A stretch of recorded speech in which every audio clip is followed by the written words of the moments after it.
Cheers and welcome to Afternoon Cocktail. My name is Amanda Ashley. I am your host.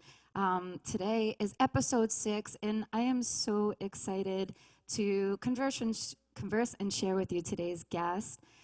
First, just to let you know, today's theme is manifestation, and I brought along Miss Mama Medium, Jennie Marie herself, to come talk with us, and I can't talk today, as well as Roses and Revolutions to perform some original music for you. Hey, you guys, are you there? I'm here. Can you? Oh, we're muted. Oh, not anymore. Cheers. Cheers. Cheers and happy Can you hear Wednesday. us? Happy hump day. Yeah, I could hear you. Okay, You can hear me, right? muted, but I don't think we were muted. But hi. Hello. Thanks for having us. Oh my God. Thank you guys for being here. It's awesome to have you. So, Roses and Revolutions, are you ready to kick off our show? Yes, girlfriend. Yeah, I love it. All right. So, Roses and Revolutions will be performing their new song, Dancing in a Daydream, and it's from their upcoming album, Under the Spell. Take it away, you guys. Thank you. You're welcome.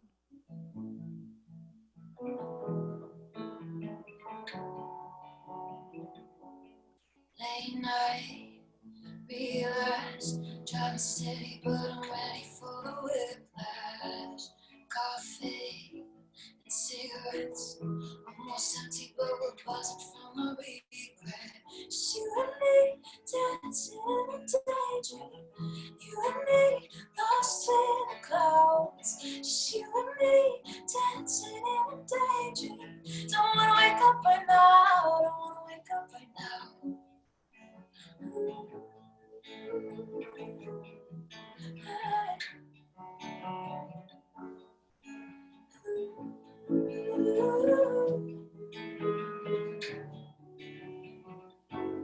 Barefoot in tall grass, we've reached the palace, but I'm betting that it won't last. Bright lights and mirror ball, we might be hurting, but I'm ready for a free fall. Just you and me, dancing in a daydream. You and me, lost in the clouds. Just you and me, dancing in a daydream. Don't wanna wake up right now, don't wanna wake up right now.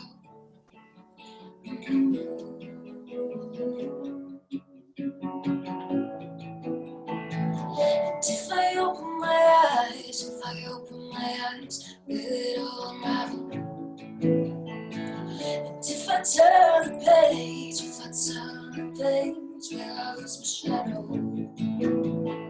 And if I open my eyes, will it all unravel? And if I turn the page, will I lose my shadow? Just you and me, dancing in a daydream. You and me, lost in the clouds. Just you and me, dancing in a daydream. Don't wanna wake up right now. Just you and me, dancing in a daydream. You and me, lost in the clouds. You and me, dancing in a daydream. Don't wanna wake up right now. Don't wanna wake up right now.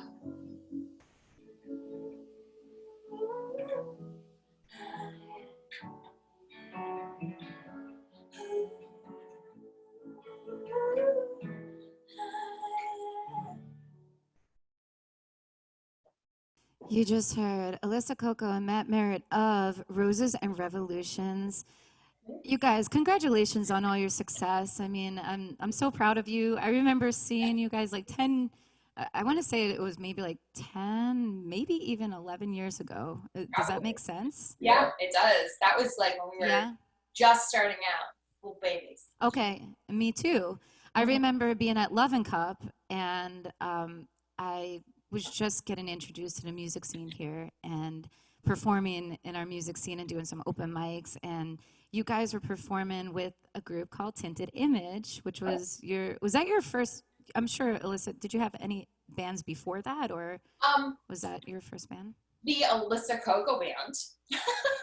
So when I got off American Idol, I was like, all right, I've gone ho, I'm gonna do this, and I started this Alyssa Coco band. But Tinted Image was like my first real band. You know what I mean? It wasn't just like, hey, you know, I'm the 16-year-old, I'm just gonna try whatever. But this was like actually more crafted, I guess, if you would say. I don't think Tinted Image is crafted. Okay, maybe not. I love it. I remember just like being really close to like the side stage by that piano where the piano used to be. I think it might still be there, but Yeah. I just remember like standing there and watching you guys and being like, wow, they're so solid. Like, what a good band. I was always like really taken by your voice, and yeah, Aw. you're amazing. And I'm so proud to see you guys representing Rochester well nationally. You've been doing so much touring, and yeah, I've been enjoying your music all week. Just You to are let you know. so sweet. Thank you. We feel the same about you, and thank you very much. Oh, thank you. You're very sweet. So, Matt and Alyssa, I mean, I just brought this up, but your foundation as a duo began with Tinted Image, which also experienced, you know, some local success. Why the transformation from a 5-piece band to a duo? Really good question. Yeah, I think at the time it just came out of we were writing as a duo, so it was just easier to have 2 voices on the writing side than, you know, trying to have 5 people write.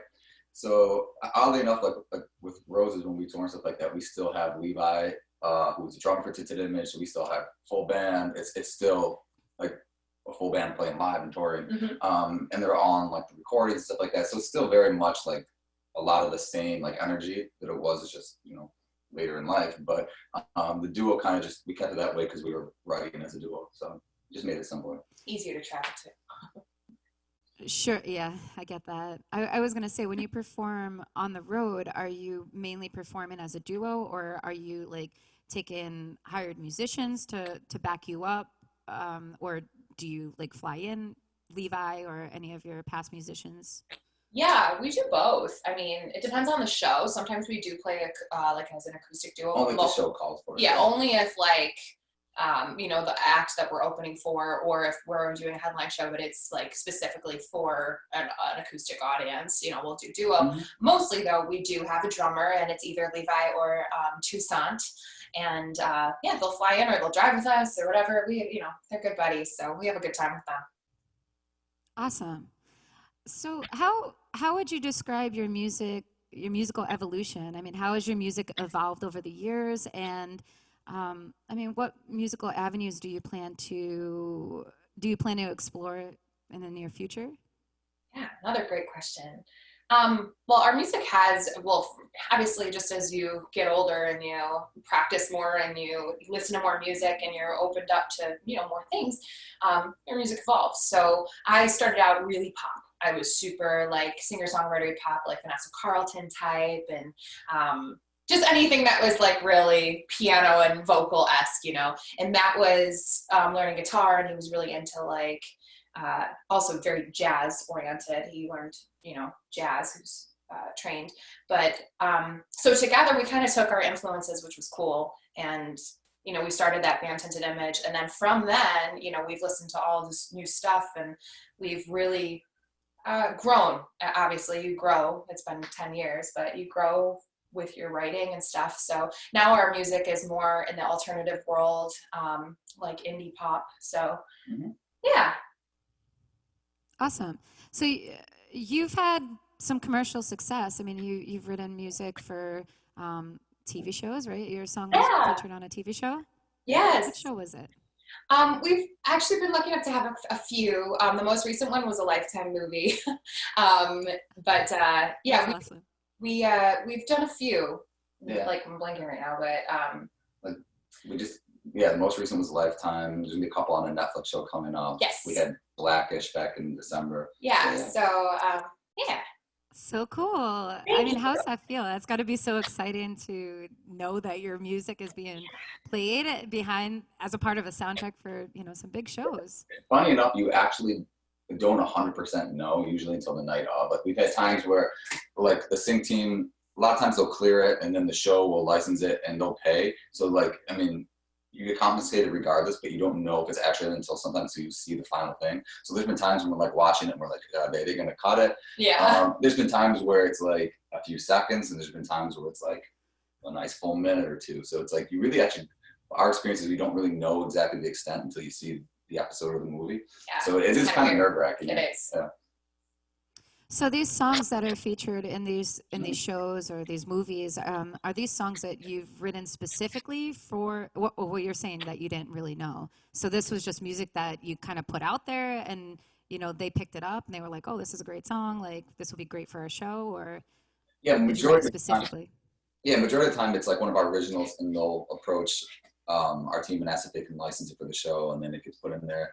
Once in a while, like the Lifetime movie, they were looking for like a slow cover of that song "Poison" by Belle Biv DeVoe. So like that one we actually did for the movie. But which, side note, really funny when you have to do these things. So that they're like, yeah, can you do this song? It's like a 90s song. I'm like, sure. So I looked it up on Spotify, and the chorus is, "That girl is poison, never trust a big butt with a smile." And I'm like, how do I make that sultry, sexy, and dark and creepy. and creepy? I'm like, so I'm like, have emails passed back and forth with our sync team, and I'm like, so do you want me to sing that she has a big butt and a smile? Yeah, very, very serious discussion. I'm like, so those are kind of cool. It's cool when you get to write for it, for a specific scene.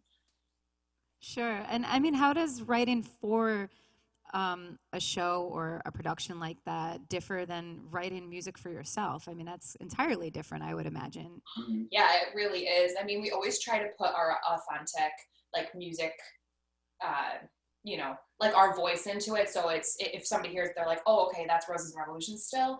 But it is still different in the fact that they'll usually give you an idea, okay, this movie's about, so example, the Lifetime movie, it was called Poisoned Love. They're like, this is a movie about this woman who poisoned her husband. It was a real story, by the way, near Rochester. Stacey Castor. Oh, really? Right? Yeah, which I thought was kind of cool too. Not cool, but you know what I mean. You know what I mean. I gotcha. I think I like the process better doing that. I do too. Well, usually, a lot of times you only have a few days to turn it in. And it's like that one, it's like we need it by the end of the week. So you literally don't think as much, and you just kind of like, you're not as like, like a perfectionist about it. And you're also like, oh, this is, not necessarily for one of our albums. So you don't like focus on it as much. And I think that actually kind of helps because like you kind of like, just go with your instinct and get it recorded and get it out. Or sometimes when you're working on music for your EP or whatever, you like spend months on it and overanalyzing it. And sometimes that does more harm than good. So I kind of like the process of like, hey, we got to get this out in a few days. Yeah, you get that right. I mean, it's like with your own stuff, you get very, you overthink everything, Sometimes. Sure. I mean, well, you also become like attached to that too. So it's like, I get that part of it. But yeah, it's so cool. I love that. Now, I mean, you guys opened for some killer national acts, right? Or international, probably even K-Flay, Nina Nesbitt, Kaleo. Do you have any, like, what's a cool story you could share with us? Like, did you really connect with any one of those people, or was your interactions kind of, just kind of high and by, or? That's a really great question. People ask that a lot because they're curious, like, how are the interactions? Everybody was super friendly and welcoming.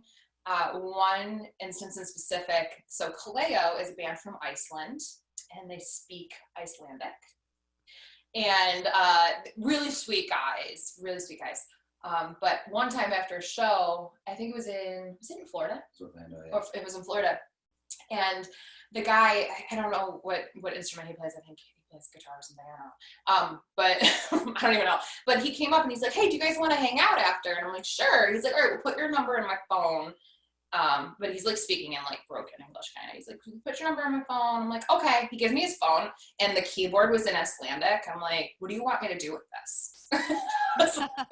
It was like I don't even know where, there wasn't even like an A around there. I was like, where do I put my name? Yeah. The numbers. It was so weird. But yeah, we really hit it off with them. It was fun. We went out to a bowling alley, had some food, like things like that. But we keep in touch with people like Nina Nesbitt and the guys from Kaleo, Jen Wigmore. Yeah, so it's always been a good experience. Very cool. Yeah. Iceland is like such a cool place. If you guys ever get a chance, hopefully you get to perform out there. Oh. It's like really, really cool. I went there pregnant I saw 4 your years picture. ago. Yeah, it was amazing. Like, it was such a cool experience. I only went for 4 days, but such a beautiful country, very unique. But back to our questions. How does touring and being on the road inspire and impact your writing? I mean, I'm sure it inspires you quite a bit. I know it inspires me. I mean, Yeah. I mean, you get to. I mean, I think as soon as you get out of like your daily routine, you feel more inspired just in general. So, I mean, that already out of the gate, like you're in new places, meeting new people. Yeah. And I also think like the first few songs we did as Roses, we were mostly just like writing for TV and Sync and playing locally, but not really touring much. And as soon as we started touring, our writing changed because we're writing now like this song would be cool to play live with the full band, you know, instead of like this song might get the song will get synced. So like I think now like it's always in the back of our head too, like trying to write songs that we enjoy performing live that make good like live songs. Yes. So that's one thing that Yeah. you can kind of I'm sure like those connections with your fans and new fans and people and places. I mean, I know for me, like on a small scale, you know, it's I always come back with like at least a handful of new songs because it's just it touches you in a way, and all those experiences that you take in, that's what makes you write the way you write. So it helps you grow and evolve, right? Yeah. So last week I had the privilege of interviewing Rochester's own Elvio Fernandez. Okay. And I hear that you guys are going on tour with Doubtry, right? That's part of your upcoming plans. Yes. let's do shows again. Now, was that I know, right? When everything goes back to normal, hopefully soon. Now, was that like because of a Rochester connection, or is that just, you know, kind of coincidence? So I've known Elvio since I was 12. He helped me with my very first song ever, which was really bad, but it was a song. It was a 12-year-old singing. But so I've known Elvio forever. He's known my mom in the real estate business. But so we've always been in touch, and we started he introduced our music to Chris. We started going to shows and stuff and hanging out with them backstage, and then we became friends with Chris ourselves, and now our teams talk, and that's how we get to shows now. So yeah, I mean, it was all a little pathway, stepping stones to get there. So Albio's been awesome. He's so supportive, and I know he always just wants to like help the local scene as well, which is so cool. He's a great guy. Yeah, really I love what he's. Yeah, I love what he's done with Camp Rockstar. Always like very down to earth. Like can't say enough good things about him. So the Pines, I love that song. I know it's probably like old to you guys, but that was the song that really sent you off, right? For Roses and Revolutions. That's what made you get noticed on the. You guys made it to, was it the top 2 on the Spotify charts? Yeah. It's so cool. Thank you. Oh, No, go ahead. Sorry. No, I was just going to say, I mean, I came across your collaboration with Evan Gartner, and it's a total remix of that song. I love the original version, but the remix I think is so cool. And I mean, how's that feel to have your song like that remixed? And do you plan to have maybe more songs remixed, or do you have a personal relationship with him now since that? I mean, that was the first time we interacted with him is when he remixed that, and we were so flattered. And I mean, we love it when people remix our stuff because it's like you get a whole new version of your song and a reinterpretation of it, and you don't have to do any work. It's nice. You just get to sit and listen to the mixes they send. It's like, this is cool. Yeah. So, I mean, we love it. We've actually, that version connected with some people, so we actually got the tracks from them, and once in a while we'll do that version live. The drummer will run tracks and go nuts over it. So yeah, I mean, we're always down to have remixes. And we love having that. It's cool when somebody is able to reinterpret your song and be like, okay, this is how I'm hearing it, and this is how I would do it. It just gives the song a new life in a way, you know. It's like it's little babies. Like, okay, you know. And that helps it reach like an audience that the original wouldn't. Like, you know, there's a lot of people that heard the remix that wouldn't have heard the original. So yeah. I think it's so cool. I mean, how badly were you like bumping to your own track in the car? Did you get those hydraulics up? You're like, oh yeah, this is awesome. You know, little bit, girlfriend. Good. Not gonna lie. I honestly, that's like one thing I would love. I have a friend that's a DJ. Actually, it's one of my sister's like best friends, and he DJ'd and remix songs in New York City. Carlos, if you're watching or listening, I still want you to remix my stuff because he's so talented at it, and I think it would be so cool to just have that reinterpretation of or somebody else's. Yeah, that's really cool. So today's theme is manifestation. What do you spiritually wish to manifest for Roses and Revolutions? I love that. And I love this theme, by the way. And coincidentally, I have to say, so like you said earlier, our new album is called Under the Spell. Like, how crazy is that right now, this coincidence? I love it. It is so crazy. Yeah, so I love that you have an album too, like an actual album. That's badass. Well, let me be real. We had 15 tour dates that we were going to sell these at, but hence why we have 300 of them in our house right now. But yeah, we're selling them online and stuff. But so yeah, especially with this new music, we're really hoping to, you know, reach people. This album is super personal for us. It deals with a lot of like internal struggles, anxiety. I struggle with OCD specifically. Matt's a huge lyricist on the album, and it's, you know, we hope that it'll reach people and let them know they're not alone, and which I know sounds really cliche, but it's true. I hope that this album in specific, or our music, can take people out of their reality for a little bit. That's what music's supposed to do. It's supposed to take you out of your reality and let you in on somebody else's world for a minute. So that's, and you know, we just hope to be famous. No, I'm just joking. I mean, yeah, I hear you. You don't have to joke about that. Yeah, you already are famous. I mean, in your own right, for sure. So long story short. Thank you. Well, you guys, thank you so much for agreeing to do this and taking the time to be with me this afternoon. Really such a pleasure to have you and to connect with you. So cheers. Cheers. And for all you watching, the band has, well, these two, have their new EP, Under the Spell, being released on April 17th, very soon. Mm-hmm. And it's being released under Network Records. And their upcoming tour dates include dates with Daughtry and Mark Broussard. Broussard? Am I pronouncing that right? Broussard. So make sure you check out their music. You have your music on Spotify, iTunes, where else? I'm sure everywhere. Yes, Apple Music, all that stuff. There's so many. I know, there really is so many. Hard to keep track. And don't you guys lose, you guys hang tight, because we're going to bring you back for one more song in the end. And what's the next song that you're going to perform for us? We're going to do one of our old EP, and it's called White Wave. Awesome. Well, I can't wait to hear it. So you guys hang tight, and I'm going to bring my friend, Miss Jennie Marie. Many of you who are watching TLC might know her by Mama Medium. Mama Medium, cheers. How are you? Cheers, Amanda. How are you? I'm awesome. Really great to see you. Same here. Thank you for having me. Thank you. Oh, my God. You're welcome. So my mom was so excited, by the way, that I'm having you on the show. My mom is like your biggest fan, just so you know. So I just got chills. She really is. Like, she had brought you up. I was just like sitting on our couch one day, and she was like, oh, I heard that Mama Medium from TLC is doing a show and shows locally, and she's from Rochester. And I was like, yeah, I know her. she's like, what? You know her? I'm like, yeah, I really do know her. Like, I was like, I met her at Bathtub Billy's one night when I was playing a happy hour. They were playing darts. Yeah. So it's funny how, life comes full circle. Do you remember? I remember that night. Perfect. 100%, right place, right time. And I remember saying to my husband, I just got chills. She has amazing energy. I was supposed to have met her, and I'm not done. Ask my husband, he swears by it. It's crazy. Yeah, and that was, I didn't even know.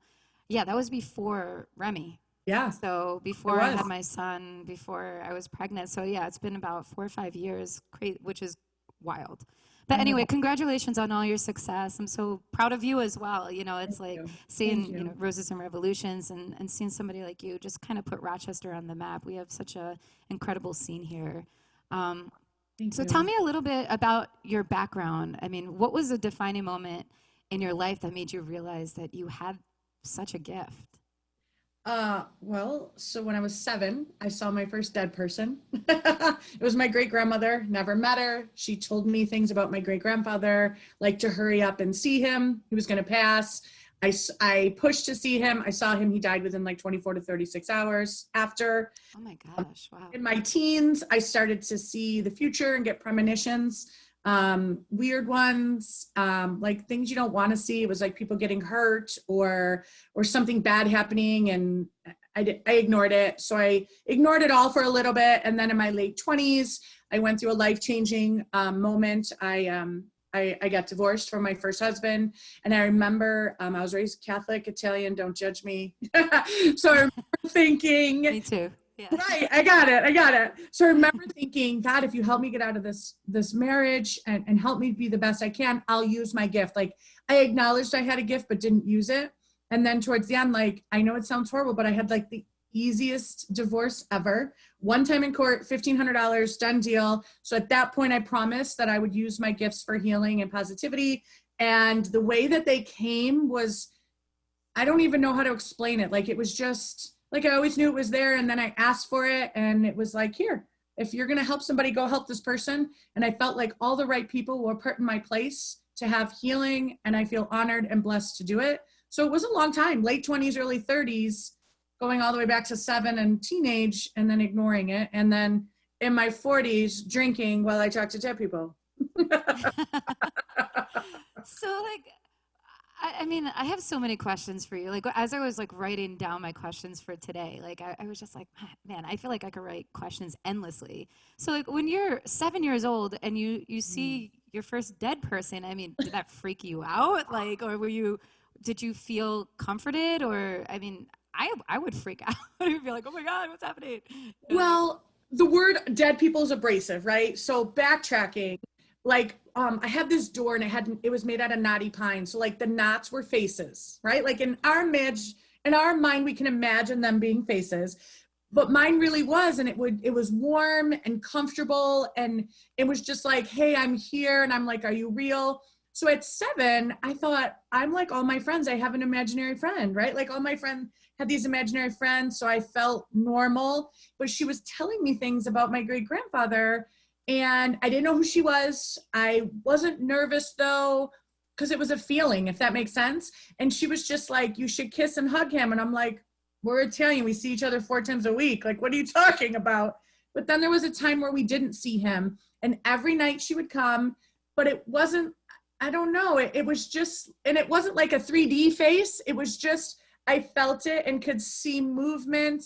And I knew it was a woman. And she just said, you know, like, I felt like I got a heads up, right? Like sometimes we get heads up, and I was getting a heads up. He was going to leave without her saying he's going to pass, but maybe you should kiss and hug him one more time. And I'm telling you, to this day, I just get chills. I'll never forget the last time I saw him. And maybe that's because she gave me that heads up, and I would have totally have ignored it, right? I'm 7. I wouldn't have focused as much on it, but I feel like because I did, I'll never forget what he was wearing, what he looked like, what he smelled like. And that was my goodbye. And I never saw her again. But when my grandma showed me a picture of my great grandmother who passed before I was born, and I'm named after her, who came from Italy and also was intuitive, but nobody told me till my 30s because that was bad back then, right? Like, you didn't talk about that. So when I saw a picture, I was like, I know her. And my grandma's like, Jennie, you don't know her. I'm like, I know her. And that's how I knew who it was. It was his wife saying, I'm coming for him. Wow. So, I mean, all right. So your mother knew that your grandmother, I mean, her mother had these intuitions. Grandmother. That she was Her grandmother, yeah. Okay. Yeah. So when you break the news to your mom that you're seeing somebody, that you're seeing somebody that's passed on, what is that conversation like? Like, is it? So it was very easy and natural because my mom and her twin are gifted as well. And they have that twin, right? So like the twin thing is real. When they dream of the same person, whatever happens in the dream, like they have that twin thing, they know things. So it was very natural because it's something that was always talked about in my house. It was always, you know, tarot cards, energy, supernatural, maybe not the word medium because back then it was still like taboo. But so like my mom would buy me dream journals every year for Christmas. And I was like, what am I going to do with a dream journal? I don't dream. And my mom's like, Jennie, you know, we're gifted and we have these dreams. So that's her gift. Hers is having dreams. I don't have that gift. So every year she'd buy me a dream journal. And one year I started crying and I'm like, listen, I don't have these dreams, but I see somebody. And my mom was like, what? And I'm like, I can see them, but they're not coming to me in dreams. So it was kind of like a natural thing, but it was interesting to find out that we had different gifts. Does that make sense? Yeah, it makes sense to me. Yeah. I mean, how incredible. So, I mean, do you believe that this is like a hereditary gift, or I mean, how crazy for this to like fall in your family lineage like that? I mean, I do make a joke that it's like diabetes and it's going to get me. It's diabetes. So I do make that joke, but in real life, I think that so many more people are intuitive than they give themselves credit for. I think so many more people are empathic than they give themselves credit for. I just got chills too. But here's the thing is that it doesn't have to be genetic. I just think in my family, we talked about it a little bit more, so it was easier for me. But I think we all can grow that. I think it's earned from past lives. Yes, I believe in past lives and reincarnation. Again, Catholic, please forgive me. But validating, I think it's karma, right? It's a positive karma. Like you get extra big, strong gut feelings this life to help you because last life you helped somebody. So for whatever I did last life or for meditation and growing and asking, yeah, I mean, again, in my family it was easy, but I think that other people have it too. And I don't want to take away from that.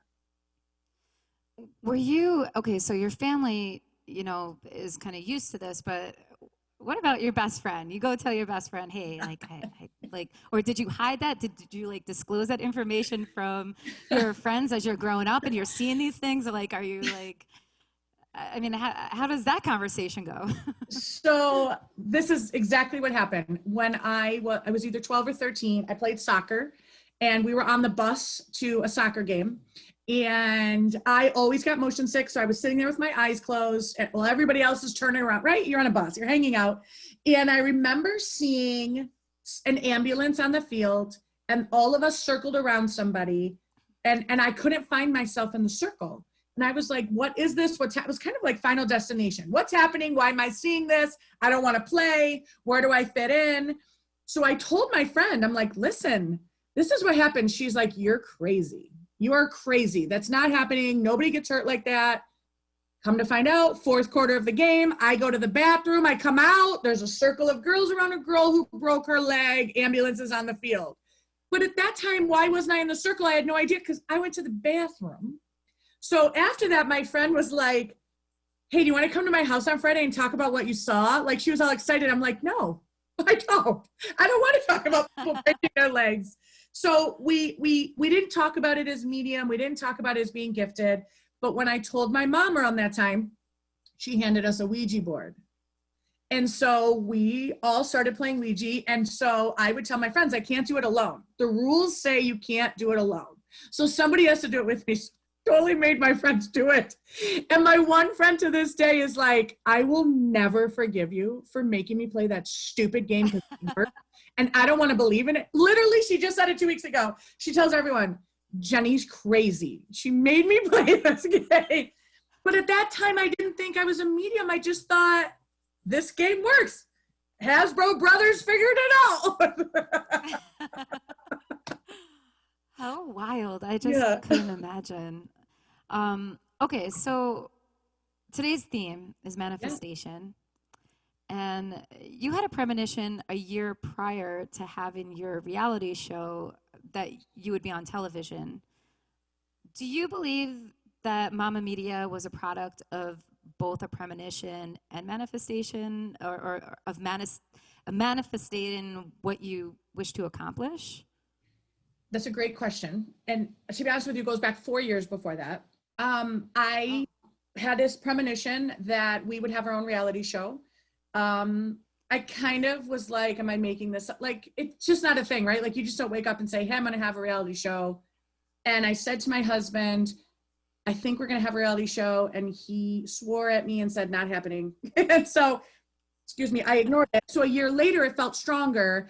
And I reapproached it and I said, babe, listen. And he's like, no, but it felt right. So at that point, I think I started manifesting and saying, you know what, if this is my path, show me. If this is what I need to do, show me. I can see myself. I'm living it.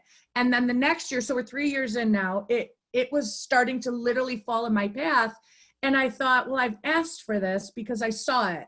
So I agree. It's a premonition that I saw through to the end, but I manifested it. Like, I want to help so many people. I want to help people that would never normally reach out to a medium. I want to help people who are okay with laughing and joking and drinking while we're talking about their past loved ones. So I feel like it was a premonition 100% that I said, you know what, I'm on board. I'm going to manifest it. This is happening.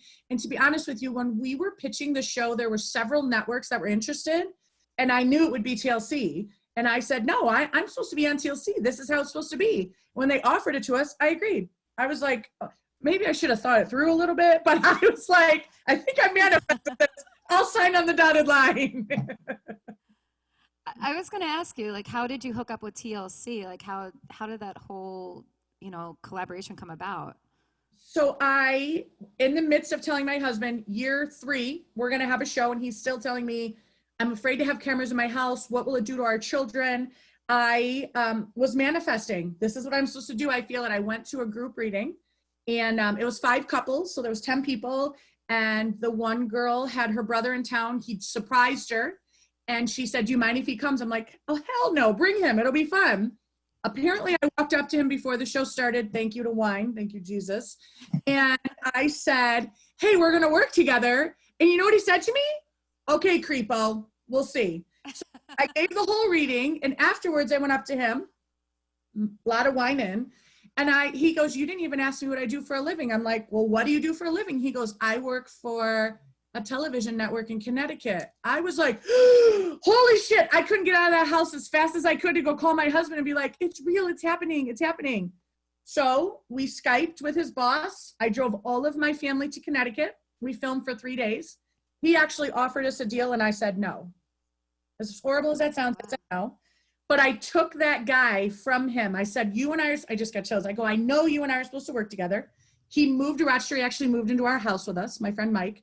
Moved into our home. We filmed whatever we could for 3 months. And before we started our own YouTube channel, he said, Jennie, you're so good at throwing things out to the universe. He didn't believe me, by the way. He said, let's manifest a producer. So we threw it out to the universe the day before we went to YouTube. He emailed it to some guy who took unsolicited, like we didn't have to have a producer or a agent. Emailed it. We signed the next day. Within 3 months, he sold it to several networks. And I said to him, I'm telling you, we're supposed to be on TLC. We got an interview and I walked into TLC and I said, I'm your next girl. And they were like, okay, we'll see. And I felt so great about it. Like, I did my thing. We talked to all these dead people. We walked out and the universe provided. Cheers. That's amazing. So cool. It's literally manifesting. Sorry. Yeah. Oh, I definitely believe in manifesting. Yeah. So you're a proud mother of 4 boys, and I mean, God bless you. I have 1 boy, and I couldn't imagine having 3 more. Let's backtrack. Proud? Or maybe not so proud. I don't know. Take it or leave it. But I mean, and Michael, I mean, he's loving and supportive, I mean, of everything you do. And I know, like, you joke around that he's a pain in the ass, but I mean, your family life is a very big part of your reality show and your reality show's success. I mean, did all the boys take well to being on camera? I mean, how did they feel about being watched like that and having your lives so exposed on a daily basis? It was very big for Mike because remember in the beginning I told you I was like, hey, we're going to do this. And he's like, no, we're not. So as the universe provided and I showed him, it was very slow. It was a very slow process. So we didn't even approach the children until we had gone into it a little bit. And then it was like, hey, we're going to do this and let's give it a try. We sat down as the 6 of us all the time. If you're very uncomfortable, if something's not right, you tell, I call myself mommy because I'm Italian, right? You tell mommy and I'll fix it and we'll work through it. And we did this all the time. And as it came, like they came to shoot for 1 week the first time, which was easy because it's very structured. It's not, hey, I'm putting a camera in your house at 6 o'clock in the morning and taking it down at 9 o'clock at night. It's, hey, at 4 o'clock, maybe we'll all go fishing and whatever happens, happens. Or, so it was easy, I think, the transition. And my children, I think, because of what I do, and I'm an extreme extrovert and I have lots of friends, like constantly busy all the time. So when the crew was in and out, it was fun, right? Like they're like, hey, what's going on? And when they put GoPros up, we're putting GoPros up from 1 to 4. So I think the structure helped. Like my kids and Mike were like, oh, okay, like we don't have to be ready till 12:45 and it's only from 1 to 4 and then we can do our thing. That really helped a ton, that it was very slow and super structured.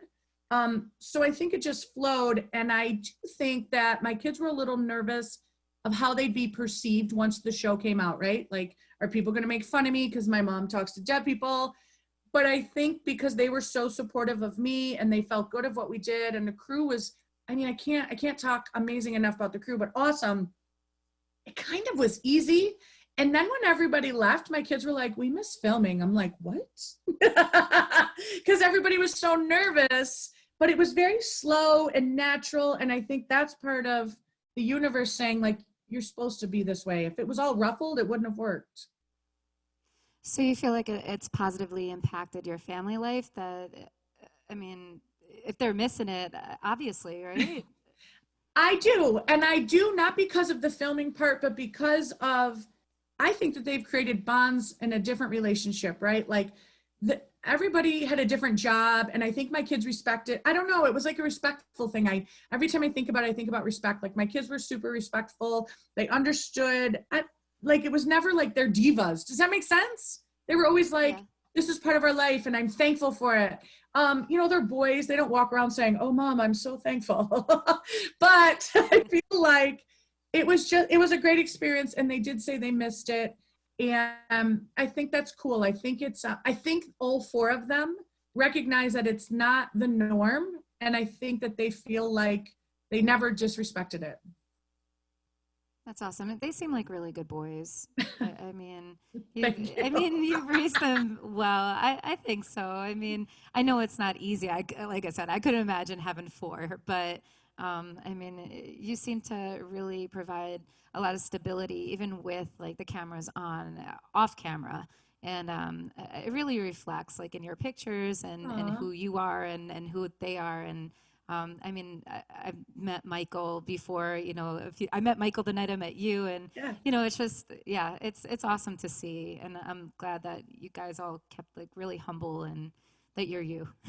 Thank you. Thank you. You're welcome. I mean that. I had the privilege of attending one of your shows this past fall with my mother, who's your biggest fan, which I already mentioned. And it was at Iron Smoke Distillery, which is your very good friend, Tommy Brunette, who I hope to have on the show later. I also work with him for, Bo and I work with him for a Writers Roundup show. But I was really so blown away. I mean, you're obviously a professional. You know what you're doing.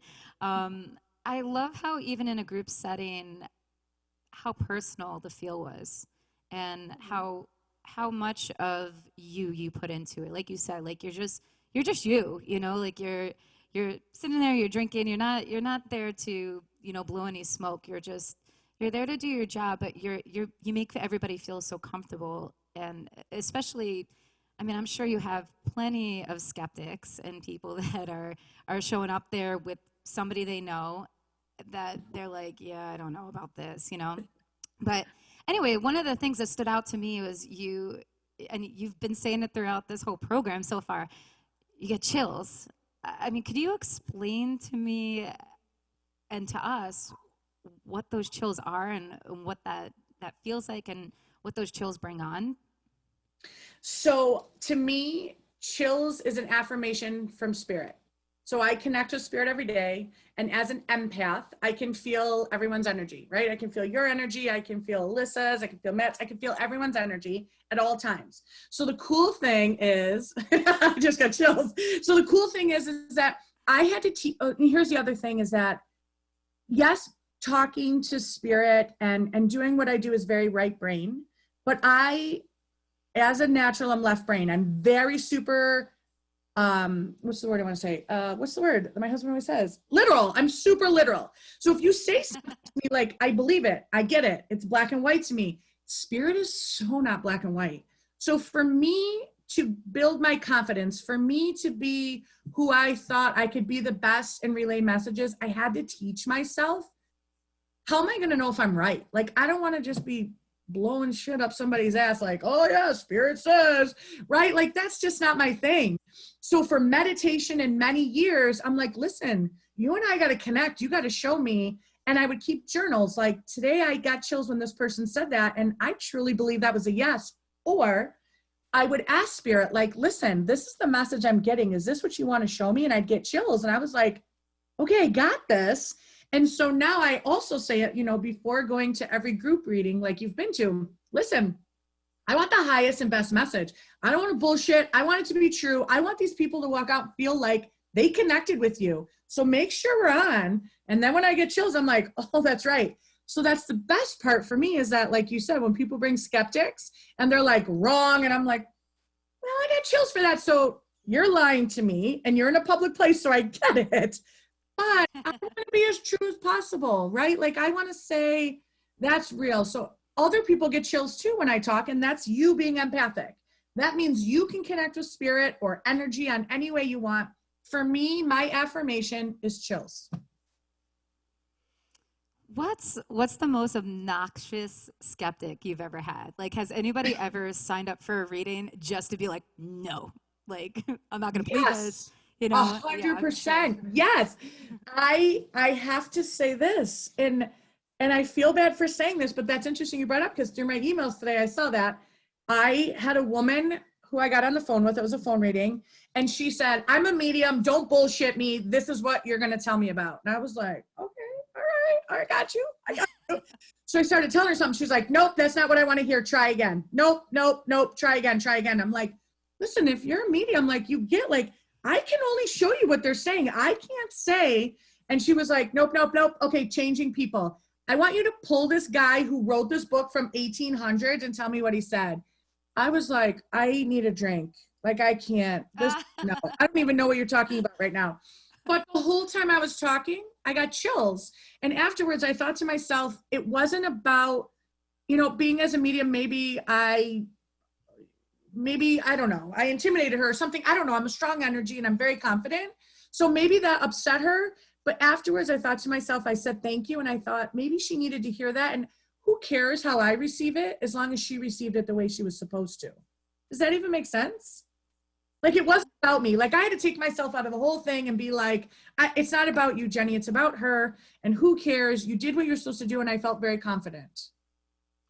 Does it matter if somebody is, I mean, like, somebody that's like an open spirit, that's more, I mean, you're so energy driven, right? So, like, for somebody who is more open spirited and open minded to the possibility of this being a true thing, as opposed to somebody who shows up that's like extremely closed off and doesn't want to believe it, is it easier or harder to read that person, like one person than the other, or not really? Doesn't matter? It does matter, because I believe it's how much you communicate with your past loved ones. So if you're walking around saying, like my grandma's passed, right? I talk to her 14 million times a day. Hey, Gram, I love you. What's going on? I need messages. Versus somebody who's skeptic, who doesn't talk to them. They're not feeling them. They're not getting the message. They're not saying, hey, I'm ready for you to be a part of my life. It is a little bit harder, because I have to introduce a whole brand new relationship with them, right? Like, your mom is passed and she loves you. I don't believe you, but it's like starting from the beginning of when they passed. So it is a little bit harder, versus every day you talk to your past loved ones, they'll pick up from 4 hours ago. A lot of times I have a reading and they tell me things that they talked about just 4 hours ago to prove everything you said. They heard it. They know you're talking to them. So it's not that it makes it harder. It's just different, if that makes sense. And I always say, put me in a room with a skeptic for 5 minutes, because again, I don't care how you respond to me. It's not about me. It's about you receiving the message and what you do when you go home. It's about how you receive, okay, yeah, like Jenny said, you were there. If you're there, prove it. They'll prove it. It's not about me. It's about your relationship with them. Interesting. I mean, have you ever had a premonition about your own future that made you reconsider your path, or that made you, like reconsider your path? Or, I mean, and have you ever taken a jump and ignored that premonition, if that did happen? So that was deep, but yes. So right before I married my first husband, everything was written on the wall. Don't do it. You'll regret this. This isn't on your path. And I'm like, I'm in charge, right? Like, I'm not going to use my gifts right now. And I remember in the bathroom, right before I walked on the aisle, I looked at my dad and I go, I'm getting divorced. He goes, we know, don't do this. I'm like, I kind of want to have a party. so I walked down and I think I said to my dad, I'm getting divorced within the first 3 years. Like, it was a premonition and I still did it. I mean, I have 2 amazing children from it, but I still did it. I ignored it. And I think that's when I came to that moment, like I told you before, of where I said, if you help me with this, I'll use my gifts for good. So I did ignore it. And the universe tried to stop me. Like, everything about me is 7s.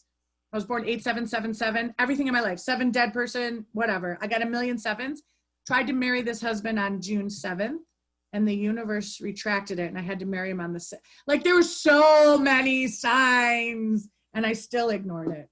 And here we are. That's so weird. I feel like I've always been surrounded by 4s and 8s my entire life. It's really bizarre, and I'm not telepathic at all, but I mean I always wonder what that means. And my son is surrounded by 6s, which, I mean, when he's acting like a devil, it makes sense. But I mean, I hope it doesn't mean that for his future. I could talk to you all day. I could talk to Roses and Revolutions. I am already gone beyond our time, and I apologize if I'm holding Roses and Revolutions up. But can you tell me what's next for Mama Medium? What's up and coming?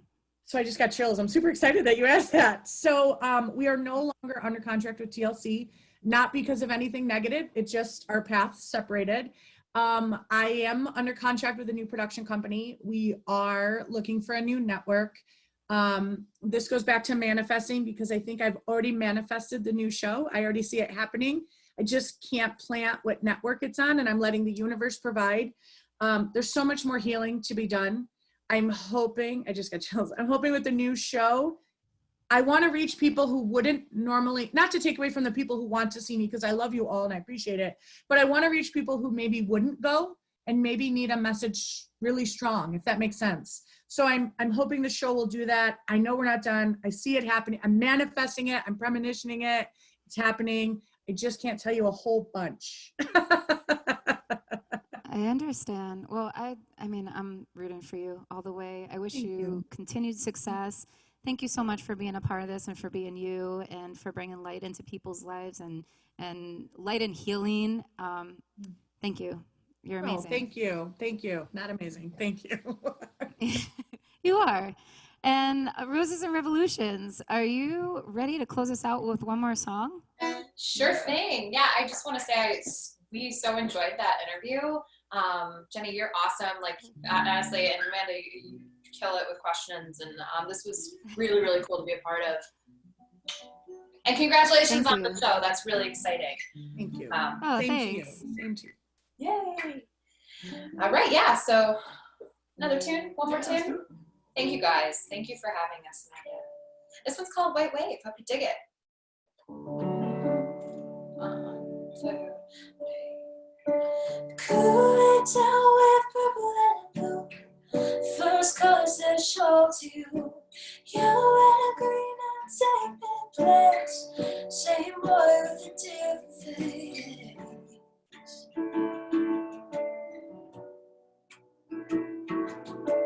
Dressed in black from head to toe. Hood up so we'll never know. The innocence of the night gives away your alibi.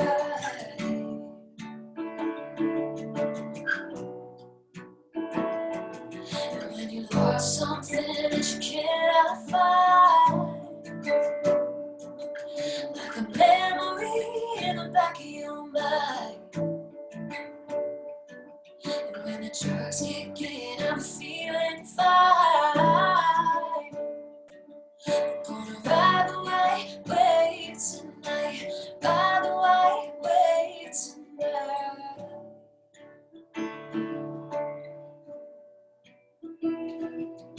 And visions of I lose control.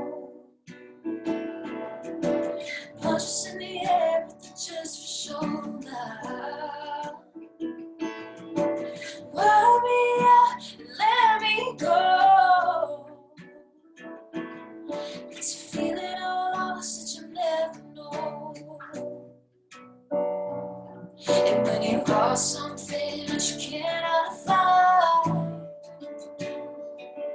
like a memory in the back of your mind. And when the drugs kick in, I'm feeling fine. We're gonna ride the white wave tonight, ride the white wave tonight.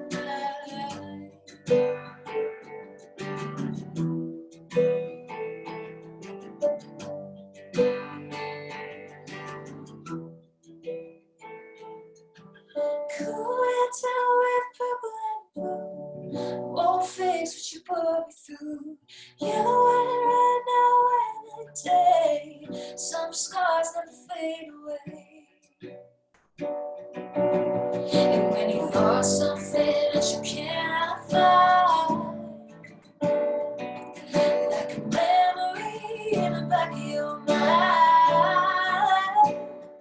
And when the lights get on, I'm feeling fine.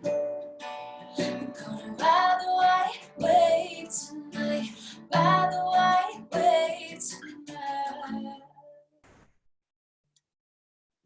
Beautiful. Roses and Revolutions. Alyssa and Matt, thank you so much. Make sure you pick up their album either on Spotify, iTunes, April 17th, Under the Spell. Thank you. And thank you so much for being on the show again. And I just want to leave everybody off with a little chicken soup for the soul. So today's show was about manifestation. And I'm going to leave you off with this. You can create new possibilities in your life by shifting your focus. Change your focus to empowering thoughts that fill your life with hope and motivation, and start working on those changes consistently. Science as well as spirituality has emphasized time and again that thoughts become reality. Metaphysics deals with the relationships between mind and matter and speaks about thoughts as a form of energy. The fact is that all energies can be transformed, and awareness is what brings about that change. Here are a few pointers on how to manifest positive energy. You guys ready? Yeah? All right. Yes. All right. Okay, ways to manifest positive energy. Number 1, replace negative thoughts with thoughts that are positive. Replace negative thoughts and fear with images that are beautiful and peaceful that instantly bring about a flow and positive energy in you. Number 2, let it go. Surrender to the universe. When stressful thoughts arise, take a deep breath, look in the mirror, and tell yourself, hey, I got this. Worrying only brings on more anxiety and creates negative energy. Remember, you can't control the things that happen in life, but you can control how you respond to them.